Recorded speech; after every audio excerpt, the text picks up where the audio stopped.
नमस्कार विद्यार्थी मित्रो, आज आपण इयत्ता 9वीमध्ये मॅथ्स पार्ट 2मध्ये युनिट नंबर 2 पॅरलल लाईन्समधील प्रॅक्टिस सेट 2.2 सोडवून पाहणार आहोत. या आधीच्या व्हिडिओजमध्ये आपण या आधीचे सर्व प्रॅक्टिस सेट सोडवून पाहिलेले आहेत. बघा, यामध्ये आपला पहिला जो क्वेश्चन आहे तो आहे in the adjoining figure y is equal to 108 degree and x is equal to 71 degree are the lines m and n are parallel. Justify. आपल्याला एम आणि एन ह्या पॅरलल आहेत का इथे ठरवायचं आहे. इथे आपल्याला वायचं मेजरमेंट दिलं आहे 108 डिग्री अँड एक्सचं मेजरमेंट दिलं आहे 71 डिग्री. सो आपण आता इथे आपण एक्स आणि वाय ह्या हे दोन अँगल जे आहेत ते इंटेरियर अँगल्स आहेत. ह्याच्या इंटेरियर अँगल टेस्ट करून आपण एम आणि एन ह्या ज्या लाईन्स आहेत त्या पॅरलल आहेत की नाही ते इथे ठरवणार आहोत. सो आपण इथे सोल्युशनकडे वळूया. बघा, हे सोडत असताना आपल्याला वायचं मेजरमेंट दिलेलं आहे 108 degree y is equal to आणि एक्सचं मेजरमेंट दिलेलं आहे 71 डिग्री. बघा, आता हे जे दोन आहेत ते इंटेरियर अँगल्स आहेत. आपण आता यांचे ॲडिशन करून बघूया. जर 180 येत असेल म्हणजे सप्लिमेंटरी असेल हे दोन अँगल एकमेकांचे, तर काय होणार, ह्या दोन ज्या लाईन्स आहेत त्या पॅरलल आहेत असं आपण इथे म्हणू शकतो. बघा, सप्लिमेंटरी असतील तर X plus Y is equal to एक्सची व्हॅल्यू आहे 71 प्लस वायची व्हॅल्यू आहे 108. आपण ह्यांचं ॲडिशन केलं तर बघा एक्स प्लस वायची व्हॅल्यू आपल्याला मिळते 179 एवढी आपल्याला मिळत आहे. म्हणजेच ही व्हॅल्यू आपल्याला 180 एवढी मिळत नाही आहे. बघा, therefore x plus Y is not equal to 180 degree. बघा, एवढी मिळत नाही म्हणजेच हे दोन अँगल्स जे आहेत ते सप्लिमेंटरी नाहीत असं इथे आपण म्हणू शकतो. म्हणजेच इंटेरियर अँगलची जी टेस्ट आहे त्या टेस्टनुसार आपण असं म्हणू शकतो line M and line M N are not parallel, म्हणजे पॅरलल नाही आहेत असं इथे म्हणू शकतो. बघा, therefore line M is not parallel to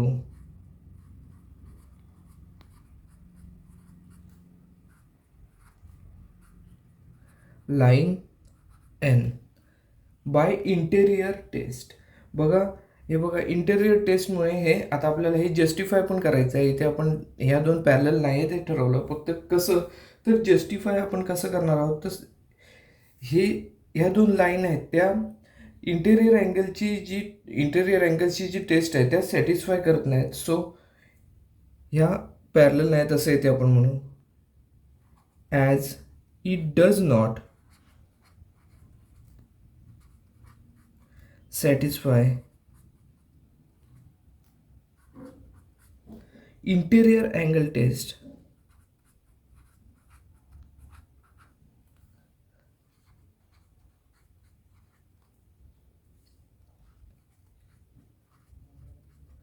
for parallel lines.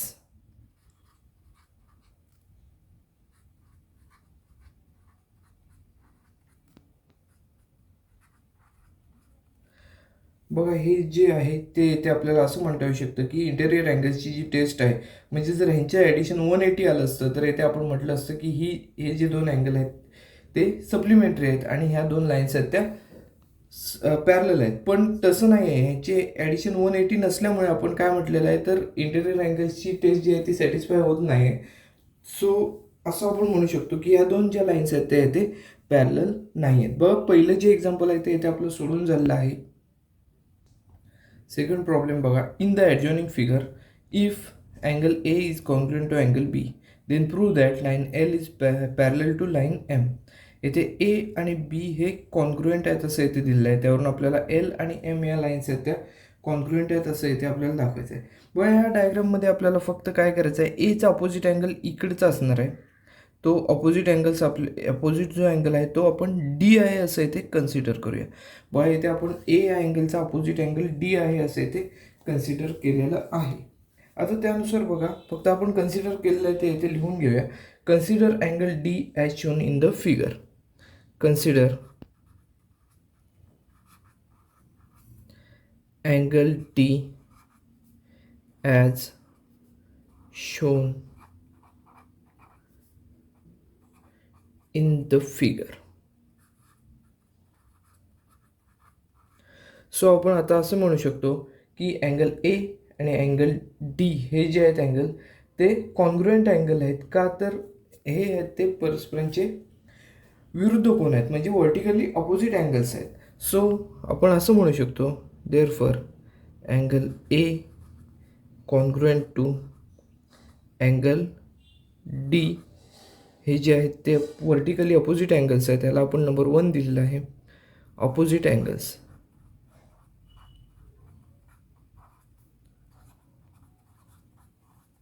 Vertically opposite angles. आणि आपल्याला जे प्रॉब्लेम दिलेला आहे त्या प्रॉब्लेममध्येच आपल्याला काय दिलेलं आहे, ए आणि बी हे जे अँगल्स आहेत ते सुद्धा इथे कॉन्ग्रुएंट आहेत असं इथे आपल्याला दिलेलं आहे. बघा, angle A congruent to angle B हे गिवन आहे, इथे आपल्याला हे दिलेलं आहे ते आपण इथे म्हटलं. बघा, ह्याला आपण नंबर 2 देऊया. बघा, आता बाय 1 and 2 आपण जर विचार केला 1 and 2चा, ए हा इथे डी बरोबर कॉन्ग्रुएंट आहे आणि इथे ए हा बी बरोबर कॉन्ग्रुएंट आहे. सो आपण फ्रॉम 1 and 2 आपण असं म्हणू शकतो की D and B are congruent. From 1 and 2 असं म्हणू शकतो angle D is congruent to angle B असं इथे आपण म्हणू शकतो 1 and 2. बघा, ए 1मध्ये ए हा डी बरोबर कॉन्ग्रुएंट आहे आणि नंबर 2मध्ये अँगल ए हा बी बरोबर कॉन्ग्रुएंट आहे. सो आपण दाखवले डी आणि बी हे सुद्धा कसे आहेत, तर कॉन्ग्रुएंट अँगल आहेत. तर आपण जर आकृतीचं डायग्रामचं निरीक्षण केलं तर आपल्याला असं दिसेल की डी आणि बी हे आहेत ते करस्पॉन्डिंग अँगल आहेत. करस्पॉन्डिंग अँगल असल्यामुळे हे काय म्हणता येऊ शकतं, हे जर करस्पॉन्डिंग अँगल जर कॉन्ग्रुएंट आहेत तर ह्या दोन लाईन्स आहेत त्या पॅरलल आहेत असं इथे आपण म्हणू शकतो. Therefore line L parallel to line M असं इथे आपण म्हणू शकतो. बघा, हे का तर करस्पॉन्डिंग अँगल्स आहेत ते पॅरलल्स आहेत. सो आपण हे दोन लाईन्स आहेत ते इथे पॅरलल आहेत असं आपण म्हटलेलं आहे. बाय करस्पॉन्डिंग अँगल टेस्ट असं आपण इथे म्हणू शकतो. करस्पॉन्डिंग अँगल्स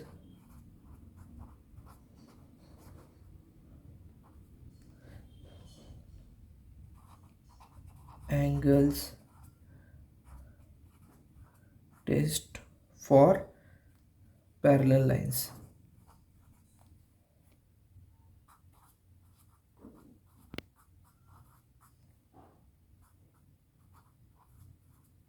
ह्याचं आपण रिझन काय दिलं तर corresponding angle test for parallel lines. Parallel लाईन्सच्या करस्पॉन्डिंग अँगल टेस्टने आपण ह्या दोन ज्या लाईन्स आहेत ते इथे पॅरलल आहेत असं इथे दाखवलेलं आहे. बघा, हे एक्झाम्पल आपलं सोडून झालं आहे. एक्झाम्पलमध्ये आपल्याला काय सांगितलं होतं तर ए आणि बी हे कॉन्ग्रुएंट आहेत दिलं होतं. त्यावरून आपल्याला ह्या दोन लाईन्स पॅरलल आहेत असं ठरवायचं होतं. आपण इथे डी हा अँगल इथे आहे असं कन्सिडर केलं ए. सो ए आणि डी हे ते व्हर्टिकली अपोजिट अँगल्स आहेत. सो हे कॉन्ग्रुएंट आहेत असं आपण दाखवलं. त्यानंतर डी आणि बी हे जे अँगल्स आहेत ते त्याचबरोबर ए आणि बी हे कॉन्ग्रुएंट आहेत असं दाखवलं. त्यानुसार आपल्याला 1 and 2 नुसार आपल्याला कसं मिळालं तर डी आणि बी हे कॉन्ग्रुएंट आहेत आणि करस्पॉन्डिंग अँगल टेस्टने आपण हे दोन ज्या लाईन्स आहेत त्या पॅरलल आहेत असं इथे दाखवलेलं आहे. आपण तिसऱ्या एक्झाम्पलकडे वळूया. पुढचा जो सम आहे त्यामध्ये बघा, in the adjoining figure angle A congruent to angle B and X angle x is congruent to angle y, then prove that line L is parallel to line n. बघा, L आणि n या parallel आहेत असं इथे दाखवायचं आहे. आपल्याला ए आणि बी कॉन्ग्रुएंट आहेत असं दिलेलं आहे. एक्स आणि वाय हे सुद्धा कॉन्ग्रुएंट आहेत असं इथे आपल्याला दिलेलं आहे. त्यावरून आपण हे जे एक्झाम्पल आहे ते सोडवण्याची सुरुवात करूया. बघा, आता जर आपण आकृतीचं निरीक्षण केलं तर आपल्याला असं दिसतंय ए आणि बी हे जे आहेत ते अँगल्स करस्पॉन्डिंग अँगल्स आहेत. सो करस्पॉन्डिंग अँगल्स आपल्याला इथे दिलेले आहेत ए कॉन्ग्रुएंट आहेत. करस्पॉन्डिंग अँगल्स जर कॉन्ग्रुएंट असतील तर by corresponding angles test of for parallel lines आपण ह्या दोन लाईन्स आहेत ते इथे पॅरलल आहेत असं इथे म्हणू शकतो. बघा, हे आपण लिहून घेऊया. सोल्युशनला सुरुवात करूया. बघा, angle A and angle B and angle B are the corresponding angles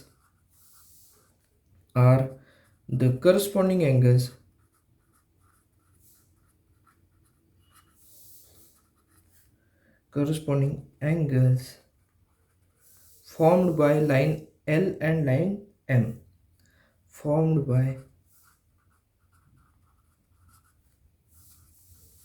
lines L and M, L and M by transversal K. या ट्रान्सव्हर्सलमुळे हे झालेले करस्पॉन्डिंग अँगल्स आहेत आणि हे कॉन्ग्रुएंट आहेत बाय ट्रान्सव्हर्सल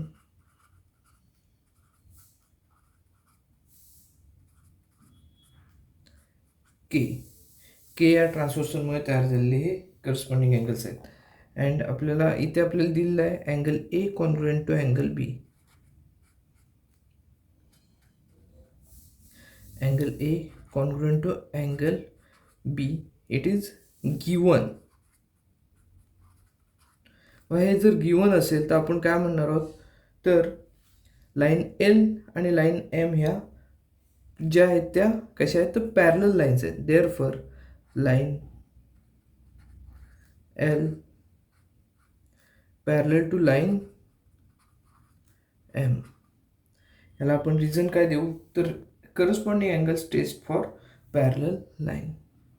याला आपण रिझन देऊ corresponding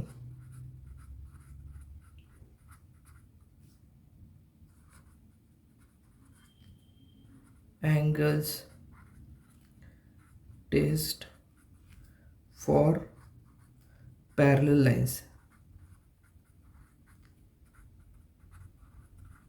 बघा करस्पॉन्डिंग अँगल टेस्टचा विचार केला तर हे आपल्या लाईन्स जे आहेत त्या पॅरलल आहेत असं म्हणता येऊ शकतो. बघा ए आणि बी हे करस्पॉन्डिंग अँगल्स आहेत आणि कॉन्ग्रुएंट आहेत. सो आपण असं म्हणणार आहोत की लाईन एल आणि लाईन एम ह्या पॅरलल लाईन्स आहेत. आता एम आणि एन पॅरलल आहेत हे आपल्याला दाखवावं लागेल. बघा इथे आपण जर विचार केला एक्स आणि वाय हे जे अँगल्स आहेत ते सुद्धा इथे आपल्याला दिलेले आहेत कॉन्ग्रुएंट आहेत. सो कॉन्ग्रुएंट आहेत. बघा आपण जर विचार केला तर हे अल्टरनेट अँगल्स आहेत आणि अल्टरनेट अँगल्स जर कॉन्ग्रुएंट असतील तर त्या ज्या लाईन्स आहेत त्या सुद्धा पॅरलल असतात असं आपण इथे म्हणतो. त्यानुसार बघा आपल्याला या लाईन्स आहेत त्या पॅरलल आहेत असं इथे म्हणता येऊ शकतं. सो आपण बघा हे लिहून घेऊया. X and Y are the angles alternate angles found by line M and N. Angle X and angle Y are the alternate angles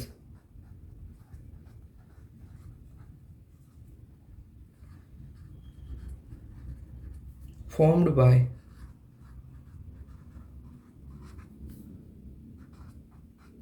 lines M and N. हे अल्टरनेट अँगल्स आहेत एम आणि N या लाईनमुळे तयार झालेले. M and N and a transversal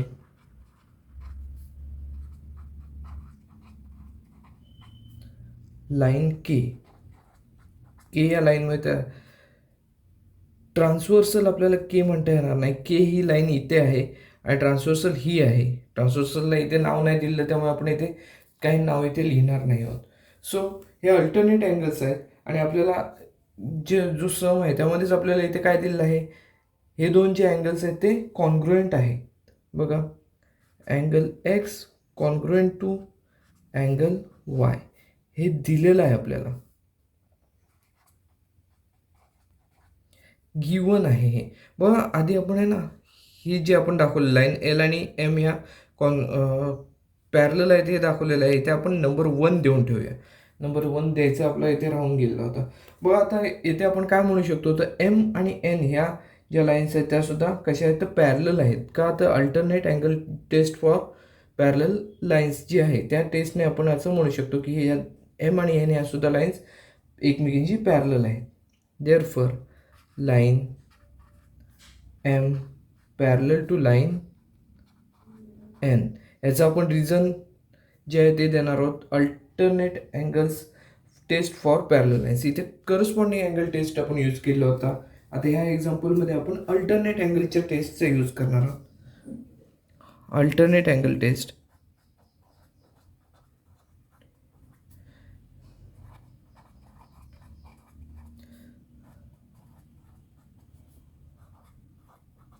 for parallel lines.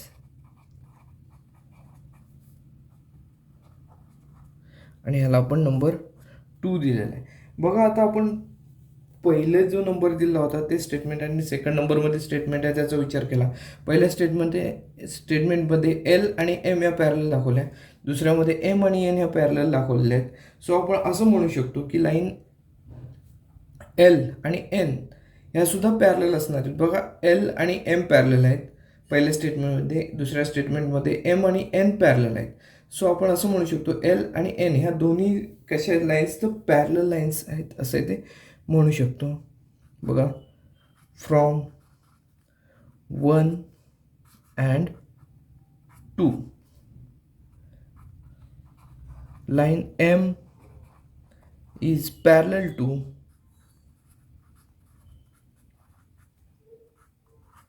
line M is parallel to line बघा N असं इथे आपण म्हणू शकतो. M is parallel to line M, N and line L. बघा M ही जी लाईन आहे ती ह्याच्याबरोबर पॅरलल आहे, N बरोबर आणि L बरोबर सुद्धा पॅरलल आहे. सो आपण इथे म्हणू शकतो therefore line L is parallel to line N. बघा इथे आपल्याला काय काय दिलेलं आहे, आपण इथे काय स्टेटमेंटमध्ये म्हटलेलं आहे, line M is parallel to line N and line L.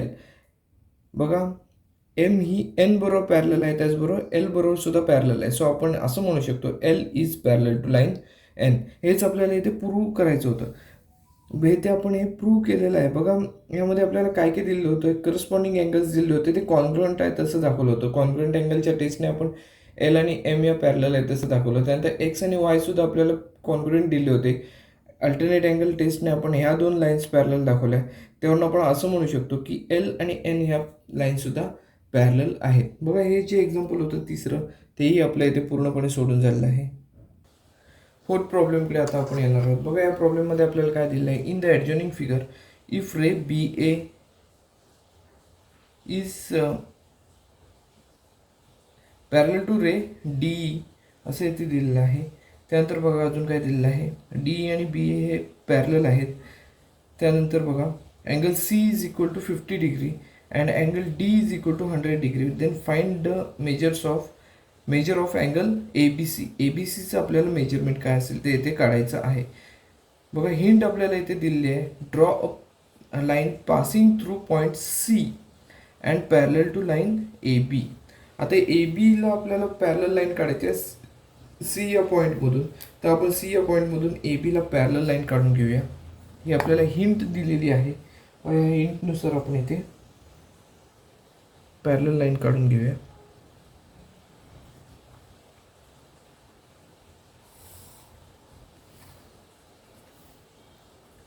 आपण इथे पॅरलल लाईन काढून घेतलेली आहे. आपण इथे एक्स हा पॉईंट घेऊया आणि इथे वाय हा पॉईंट घेऊया आणि हे एक्झाम्पल आहे ते इथे आपण सोडूया. बघा आपल्याला हिंट दिलेलीच आहे इथे. आता सोडवणं हिंट दिलेली असल्यामुळे इथे सोडवणं सहज सोपं झालेलं आहे असं इथे आपल्याला दिसून येत आहे. बघा आता यामध्ये आपण काय केलेलं आहे, सी या पॉईंटमधून लाईन एक्स वाय ही आपण इथे काढून घेतलेली आहे parallel to line D and A B.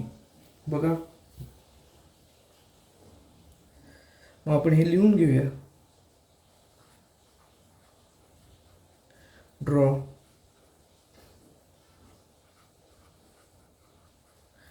parallel line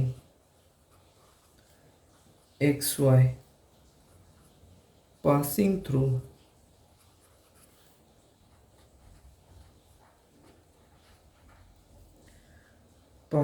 point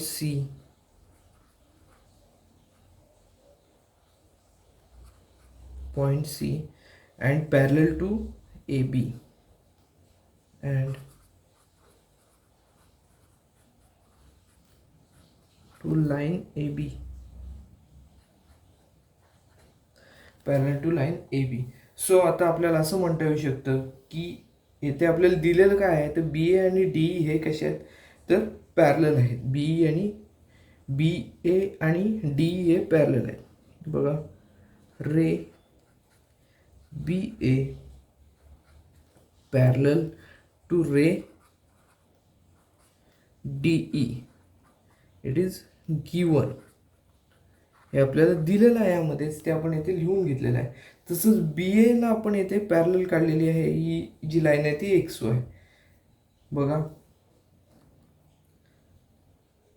इथे आपण काय केलेलं आहे, तर BAला XY ही लाईन जी आहे ती पॅरलल काढलेली आहे. Ray BA parallel to line XY. हे आपण कन्स्ट्रक्शनमध्ये केलेलं आहे. जे आपण हिंट दिली होती त्यानुसार आपण कन्स्ट्रक्शन केलं, त्यानुसार आपल्याला हे म्हणता येऊ शकतं. कन्स्ट्रक्शनमध्ये आपण हे केलेलं आहे. सो बघा आता इथे आपल्याला असं दिसतंय BA D बरोबर पॅरलल आहे, त्याचबरोबर BA XY बरोबर पॅरलल आहे. सो आपण असं म्हणू शकतो BA जर आपण ठेवलं तर D आणि XY हे सुद्धा इथे पॅरलल असणार आहेत. सो आपण असं म्हणू शकतो D आणि XY हे सुद्धा पॅरलल आहेत. Therefore ray BA parallel to ray D parallel to line XY. याला आपण नंबर 1 देऊन ठेवूया. बघा आपल्याला हे तिन्ही लाईन्स जे आहेत ते पॅरलल आहे तसं आपल्याला सांगता येऊ शकतं. त्यानुसार बघा आता दुसरं जे आहे ते म्हणजेच अँगल EDCचं जे माप आहे ते आपल्याला दिलेलं आहे. ED हा जो अँगल आहे तो आपल्याला इथे मेजरमेंट दिलेला आहे, त्याचा 100 डिग्री आहे. आणि angle EDC is equal to 100 degree. आपण EDCचं मेजरमेंट जे आहे ते 100 डिग्री आहे हे दिलेलं आहे. सो आपण इथे म्हणून गिवन दिलेलं असल्यामुळे आपण इथे गिवन दिलेलं आहे. बघा तसंच आता EDCचं मेजरमेंट जर 100 डिग्री असेल तर बघा DCX जो आहे DCX ह्याचं पण मेजरमेंट आपल्याला 100 डिग्री आहे असं म्हणता येऊ शकतं. का तर या पॅरलल लाईन्स आहेत D आणि XY. आपण इथे दाखवलं आहे DXY या पॅरलल लाईन्स आहेत. सो ह्याचं मेजरमेंट आहे ते 100 असेल.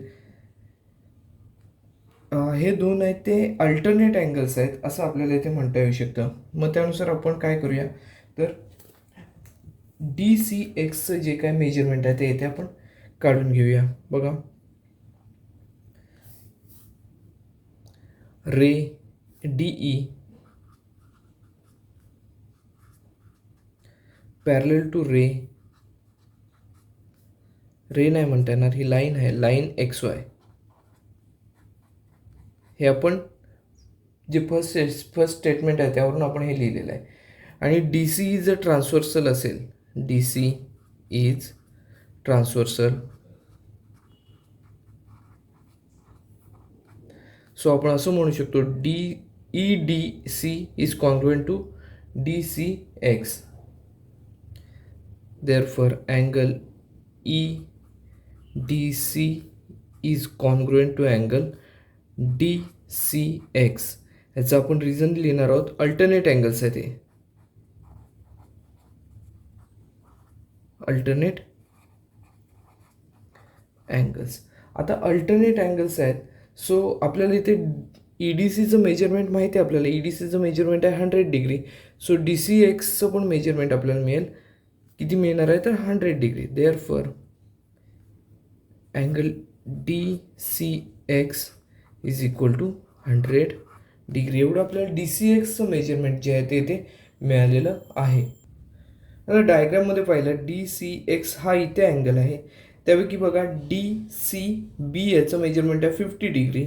तर मग आपल्याला BCXचं आपल्याला इथलं जो अँगल आहे त्याचं मेजरमेंट इथे काढावं लागेल, तरच आपल्याला ABCचं मेजरमेंट काढणं सोपं होईल.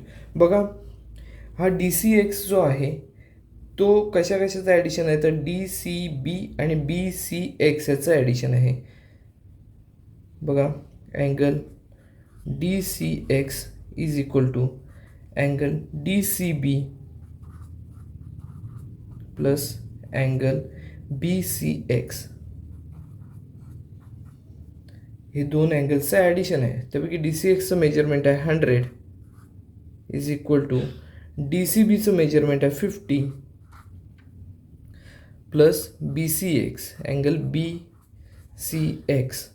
आता बघा आपल्याला बी सी एक्सचं मेजरमेंट काढावं लागेल. हे 50 आहे ते इक्वल टू साईनच्या इकडे आले तर मायनस होऊन येतील. म्हणजेच काय, angle B C X is equal to 100 minus 50 असं मिळताना दिसून येईल. आपण हे 50 इकडे मायनस करून घेतले, आपण फक्त साईड चेंज केलेले आहेत. So angle B C X is equal to 50 degree एवढं आपल्याला मिळताना दिसून येईल. 100 म्हणून 50 मायनस केले तर इथे 50 डिग्री एवढं आपल्याला बी सी एक्सचं जे काय मेजरमेंट आहे ते इथे मिळताना दिसून येईल. मग बी सी एक्स जर 50 असेल, हा अँगल जर इथला 50 असेल तर ह्याचा interior angle A B C आहे. Interior angle A B C आहे. सो आपण असं म्हणू शकतो की हे सुद्धा कसे असणार आहेत अँगल, तर सप्लिमेंटरी असणार आहेत अँगल. मग त्यानुसार आपण इथे सोडवण्याची सुरुवात करूया. बघा line A B and line X Y ह्या सुद्धा कशा आहेत, तर आपण ए बी आणि एक्स वाय म्हणजेच बी ए आर ए आणि एक्स वाय लाईन हे पॅरलल आहे तसं आपण म्हटलेलं आहे. बघा line X Y parallel to line A B हे आपण फर्स्ट स्टेटमेंटवरून आपण इथे लिहिलेलं आहे. फ्रॉम 1 असं इथे आपण म्हटलेलं आहे. आणि यामध्ये बी सी ही ट्रान्सव्हर्सल आहे and B C is transversal.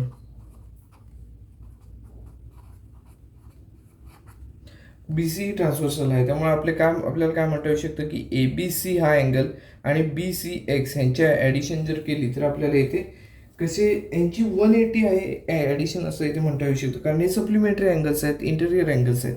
Therefore angle A B C plus angle B C X is equal to 180 degree. याचं आपण रिझन लिहू interior angles.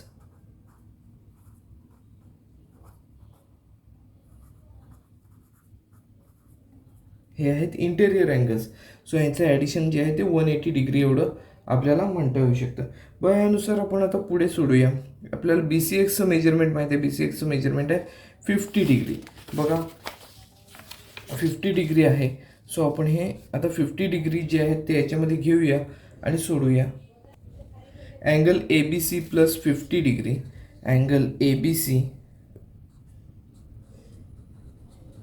Plus 50 degree is equal to 180 degree एवढं आपल्याला मिळताना दिसून येईल. बघा इथे आपण 50 डिग्री जे आहेत ते आपण बी सी एक्सचं मेजरमेंट आहे ते इथे लिहिलेलं आहे. बी सी एक्सचं मेजरमेंट आपल्याला 50 डिग्री मिळालं आहे. ए बी सीचं मेजरमेंट आपल्याला काढायचं आहे. आपल्या ए बी सीचं मेजरमेंट इथे काढायला सांगितलेलं आहे.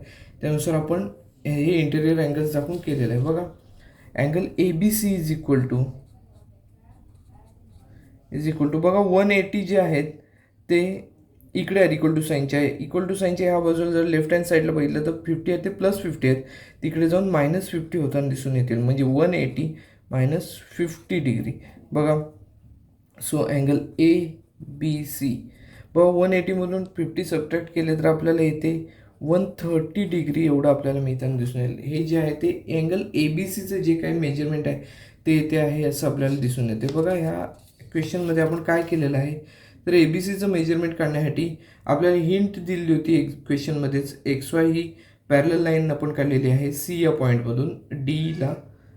त्यामुळे आपलं डी बी एक्स वाय आणि बी ए बी ह्या तिन्ही लाईन्स ज्या आहेत त्या पॅरलल लाईन्स आपण केलेल्या आहेत. पॅरलल लाईन्स म्हणून आपण काय केलं तर बाकीचे जे अँगल्स आहेत ते काढले. अँगल्स त्या अँगल्सवरून आपण ए बी सी या अँगलचं इथे मेजरमेंट काढलं आहे. इंटेरियर अँगलची टेस्ट वापरलेली आहे.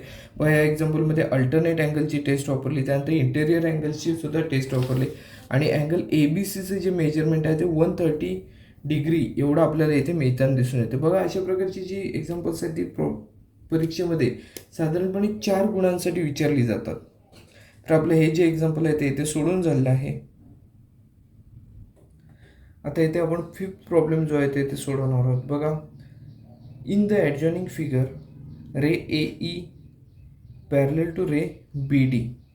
रे F is bisector of angle E A B and ray B C is bisector of angle A B D.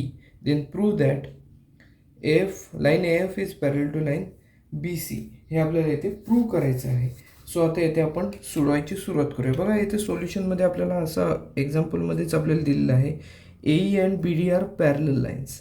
So ray A E parallel to ray BD. It is given. आणि A B ही येथे transversal आहे.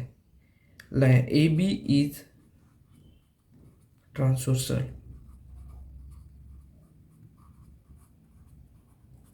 A B is transversal. बघा आता A B या ट्रान्सव्हर्सलमुळे जर आपण पाहिलं तर ई ए बी आणि डी बी ए हे जे दोन अँगल तयार झालेले आहेत ते अल्टरनेट अँगल तयार झालेले ते दिसून आहेत. सो आपण असं म्हणू की angle E A B congruent to angle D B A. याचं आपण रिझन देऊ अल्टरनेट अँगल्स.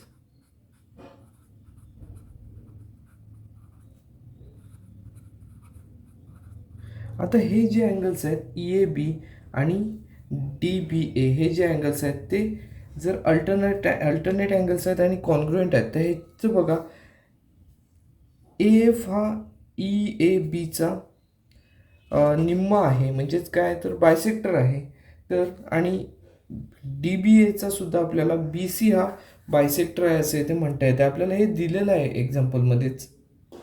बघा आपल्याला याचं हाफ किती किती आहे ते माहिती आहे. ई ए बीचा हाफ काय आहे तर एक्स आहे. एक्स म्हणजेच काय तर एफ ए बी आणि एफ ए ई. हा ई ए बीचा हा निम्मा आपण केला तर आपल्याला मिळताना दिसून. तसंच आपल्याला डी बी एचं आपण निम्म केलं म्हणजे हाफ केलं तर आपल्याला इथे वाय वाय हे दोन अँगल्स मिळतात. म्हणजे D B C and C B A हे दोन अँगल्स आपल्याला इथे मिळताना दिसून येतात. मग आपण काय करूया तर ह्या दोन्ही साईड्सला काय करूया तर वन हाफने मल्टिप्लाय करूया. बघा सुरुवातीला आपण इक्वल टू साईन देऊन घेऊया आधी. Angle E A B is equal to angle D B A.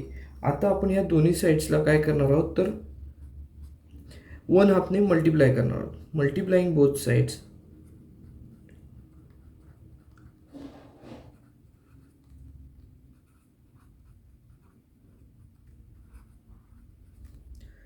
Bye 1/2. 1/2 ने मल्टिप्लाय केलं तर इथे आपल्याला असं मिळेल बघा one half angle E A बी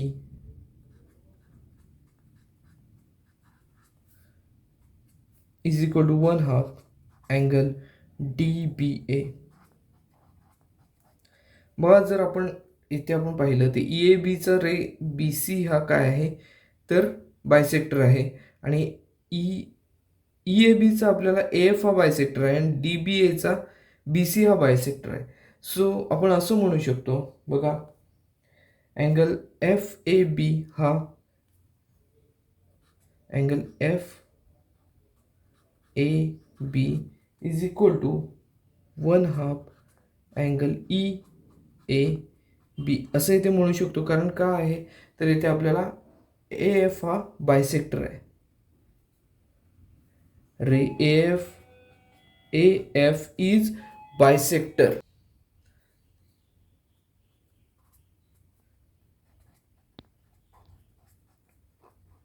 मग ह्याला आपण नंबर 1 देऊया आधीच्या ह्या स्टेटमेंटला. ह्याला आपण नंबर 2 देऊया.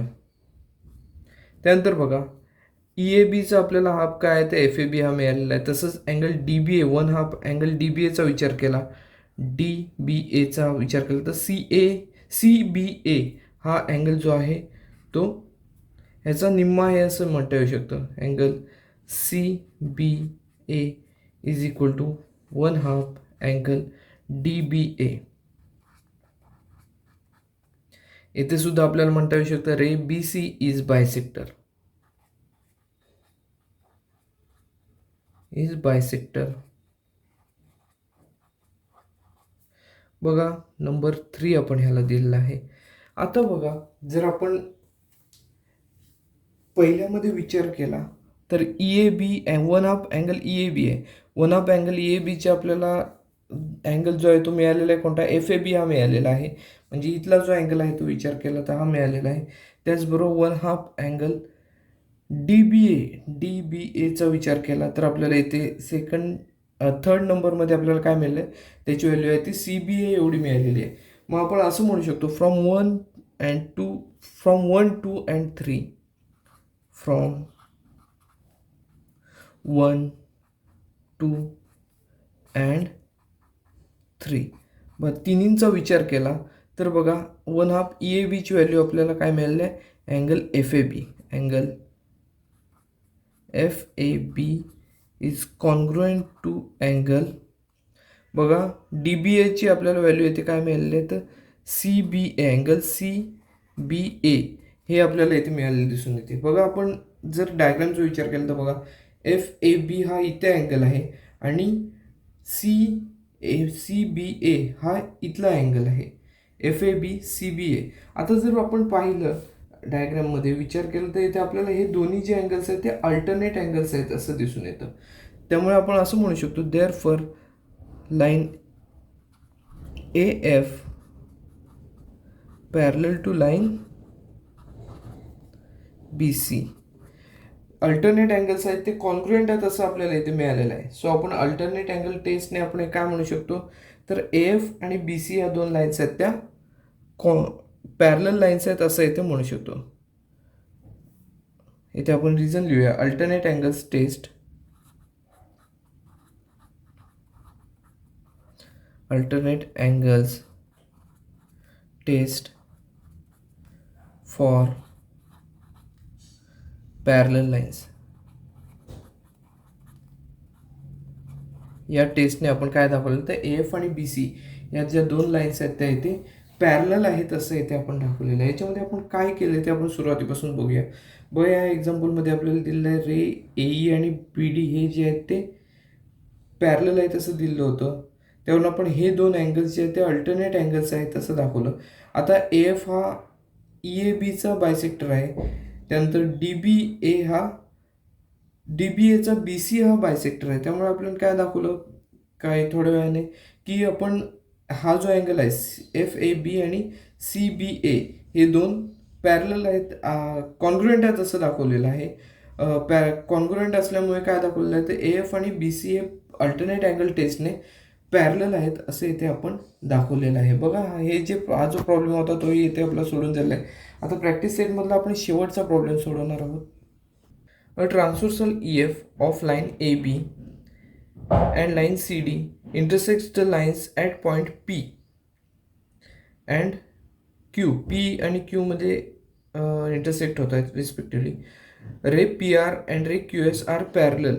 Ray PR and ray QS are parallel and bisectors of angle BPQ, angle BPQ and angle PQC हे जे दोन आहेत ते बायसेक्टर्स आहेत respectively. So prove that line AB is parallel to line CD हे आपल्याला इथे प्रूव्ह करायचं आहे. बघा इथे आपल्याला काय दिलेलं आहे तर PR अँड QS हे बायसेक्टर्स आहेत. PR हा BPQचा बायसेक्टर आहे आणि QS हा PQCचा बायसेक्टर आहे आणि PR आणि QS हे दोन्ही पॅरलल सुद्धा आहेत. तर आपल्याला AB आणि CD या दोन लाईन्स आहेत त्या कशा आहेत तर पॅरलल आहेत असं इथे दाखवायचं आहे.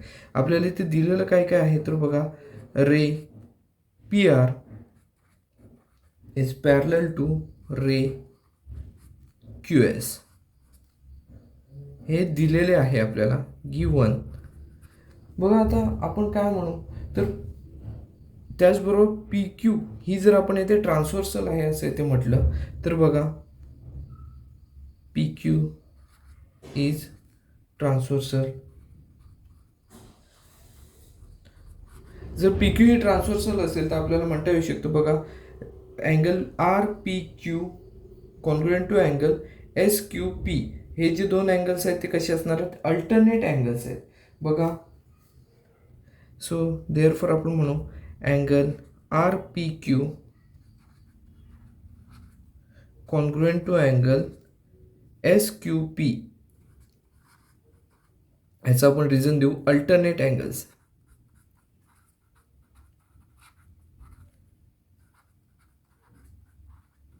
ह्याला नंबर 1 आपण देणार आहोत. बघा अल्टरनेट अँगल्स आहेत, तर आपण हे काय केलेले आहेत, कॉन्ग्रुएंट जसे येथे दाखवलेले आहे. यावरूनच आपण असंही म्हणू शकतो की अँगल आर पी क्यू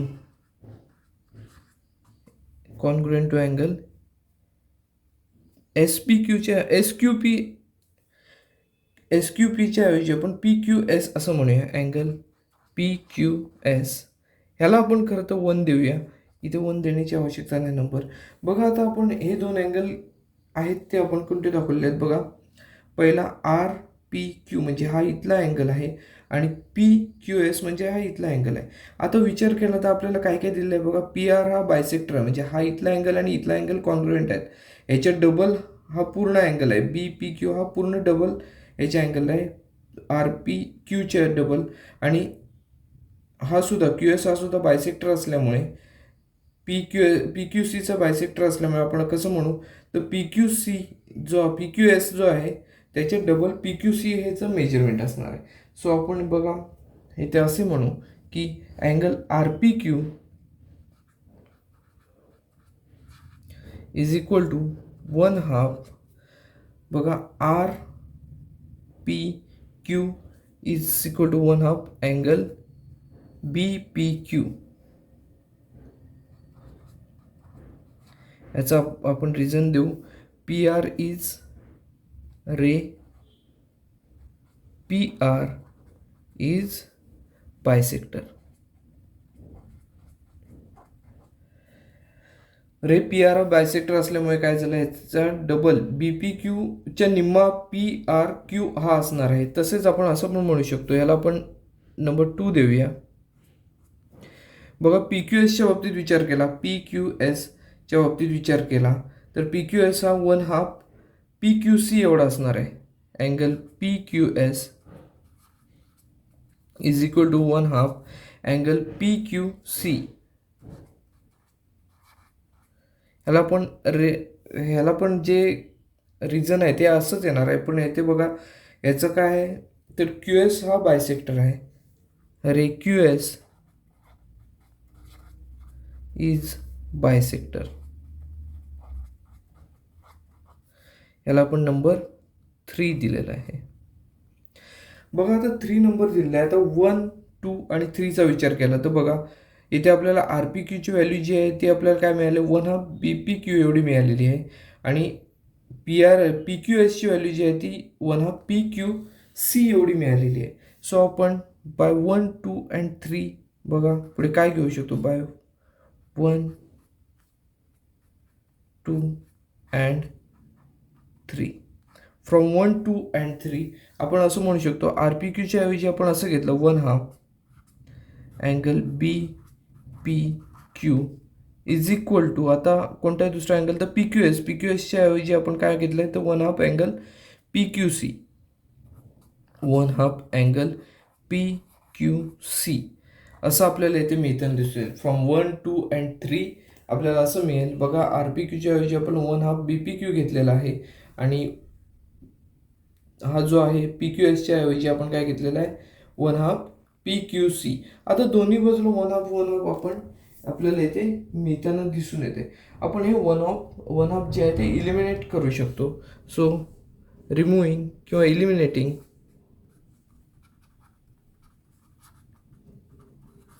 1/2 आपल्याला काय मिळेल तर अँगल बी पी क्यू हा म्हणजे हा इथला angle is equal to angle P Q C हा इथे मिळताना दिसून येईल. बी पी क्यू आणि पी क्यू सीचं मेजरमेंट येथे आपल्याला सेम आहे असं म्हणता येईल. म्हणून आपण असं म्हणू therefore angle B P Q congruent to angle P Q C. आता जर आपण पाहिलं बी पी क्यू आणि पी क्यू सी हे जर 2 अँगल पाहिले तर हे दोन्ही अँगल कसे आहेत तर अल्टरनेट अँगल्स आहेत. देअरफॉर आपण असं म्हणू शकतो अल्टरनेट अँगल टेस्टने ए बी आणि सी डी ह्या 2 ज्या लाईन्स आहेत त्या पॅरलल आहेत असं म्हणू शकतो. Therefore line A B parallel to line C D, line A B is parallel to line C D. हेच आपल्याला प्रूव्ह करायचं होतं. हे आपण इथे प्रूव्ह केलेलं आहे बघा. ह्याला आपण रिझन देणार आहोत. व रिझन कोणतं असेल तर अल्टरनेट अँगल टेस्ट आहे इथे ऑफ पॅरल लाईन्स. इथे खाली लिहितोय अल्टरनेट अँगल टेस्ट फॉर पॅरल